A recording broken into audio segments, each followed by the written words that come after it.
Welcome to the Hojo on Architecture podcast. The Architecture of Experience, Chapter 6 Space in Motion From Static Design to Lived Experience. In the previous chapter, we explored how invisible distances shape relationships between bodies within space. We examined how architecture quietly organizes social interaction through proximity, territory, and behavioral expectation, revealing that spatial experience is never purely physical, but also psychological and cultural. Yet these relationships remain incomplete if space is understood only as something occupied. Bodies do not simply remain still within architecture. They move through it, negotiate it, adapt to it, and continuously transform it over time. In this chapter, we will examine how movement changes our understanding of architecture, shifting space from a static arrangement of objects to a dynamic, unfolding experience. Architectural representation has traditionally privileged stillness. Plans, sections, elevations, and renderings often depict space as fixed and stable, presenting buildings as compositions to be observed rather than environments to be navigated. Even when people appear in architectural drawings, they are frequently reduced to static silhouettes included merely for scale. Yet lived experience unfolds through motion. Architecture is not encountered all at once but sequentially, through transitions, rhythms, pauses, accelerations, and changing perspectives. Space emerges gradually as the body moves through it. This distinction is fundamental because movement transforms geometry into experience. A corridor on a plan may appear as a simple line connecting rooms, yet, when inhabited, it becomes a space of duration, anticipation, and directional flow. A staircase is not merely a vertical circulation element, but an embodied negotiation involving balance, rhythm, and effort. Even a doorway, one of the simplest architectural elements, changes meaning through movement. It becomes a threshold between conditions, a moment of compression and release, an interruption between one atmosphere and another. The body, therefore, experiences architecture temporally as much as spatially. We do not simply occupy rooms, we move between them. Our perception of architecture is shaped by sequence rather than isolated moments. Light changes as we walk, sounds shift with distance.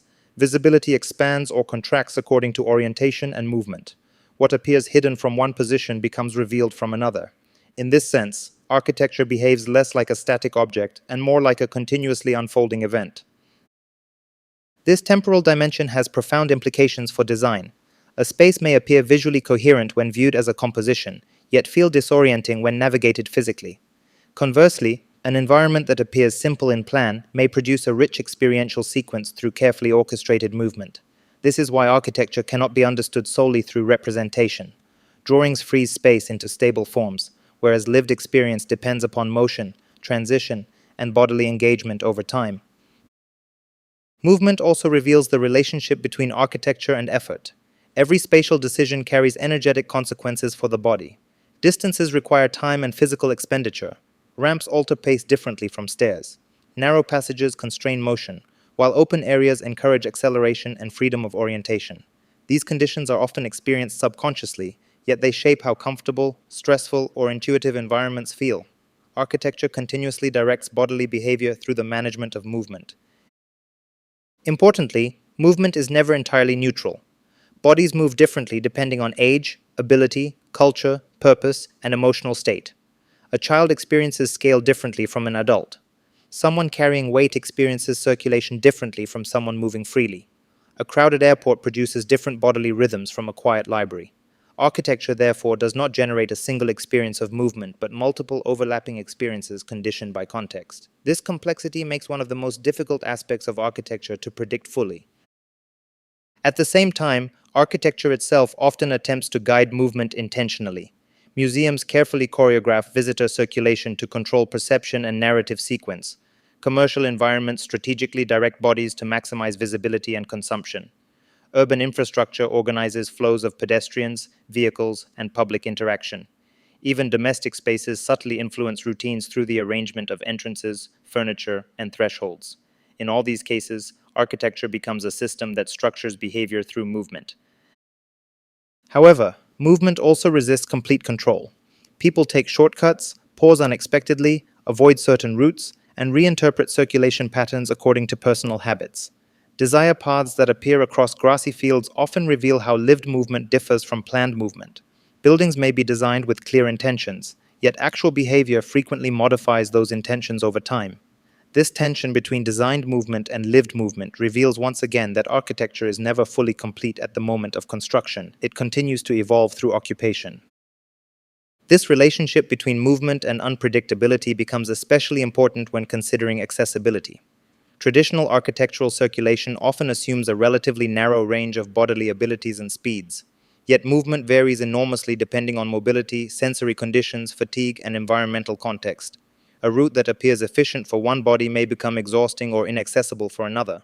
Designing movement, therefore, requires more than arranging circulation logically. It requires sensitivity to different bodily experiences of time, effort, and orientation. The rise of digital technologies has added another layer to this condition.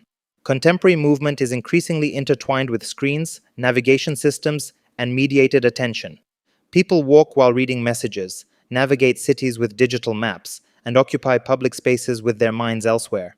Architecture now competes with digital environments for attention, altering how bodies perceive and interact with physical space. Movement becomes fragmented between physical navigation and virtual engagement, creating new forms of distraction and spatial behavior. Yet, despite these technological shifts, movement remains deeply tied to bodily perception. Rhythm, balance, acceleration, and pause continue to shape the emotional experience of architecture. A gradual transition into a sacred space can produce anticipation and reflection. A compressed entry opening suddenly into a large volume can create surprise and release. A winding path can slow perception and encourage awareness. These effects emerge not simply through visual composition, but through the choreography of bodily movement over time. This understanding brings architecture closer to cinematic experience. Just as film unfolds through sequence, framing, and movement, architecture is encountered through progression rather than instant comprehension. The body acts almost like a moving camera, continuously editing perception through position and motion. Space is revealed incrementally rather than absolutely. What matters is not only what is seen, but when and how it becomes visible. For this reason, movement transforms architecture from static form into a lived narrative. Spatial experience gains rhythm, pacing, tension, and transition. Buildings are no longer objects to be observed, but journeys to be experienced. The success of architecture, therefore, depends not only on how it appears in isolated images, but on how effectively it guides, supports, and enriches bodily movement through time. In this chapter, we have explored how movement fundamentally reshapes our understanding of architecture, transforming space from a static arrangement into a dynamic experience. We have seen that circulation is never merely technical, that bodily movement carries emotional and perceptual consequences, and that architecture continuously negotiates between control and unpredictability. More importantly, we have begun to understand that architecture is experienced not through stillness, but through motion. In the next chapter, we will move from movement itself to one of the most iconic ergonomic objects within architectural culture, the chair. We will examine how seating operates not only as a functional necessity, but also as a cultural statement, and how the tension between comfort and visual identity reveals deeper contradictions within design. The discussion will shift from circulation to posture, from motion to rest. Because once architecture begins to choreograph movement through space, the next question becomes unavoidable. What happens when the body finally stops moving?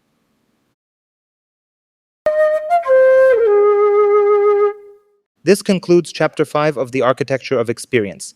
Space in motion, from static design to lived experience. Thanks for listening. See you in the next episode.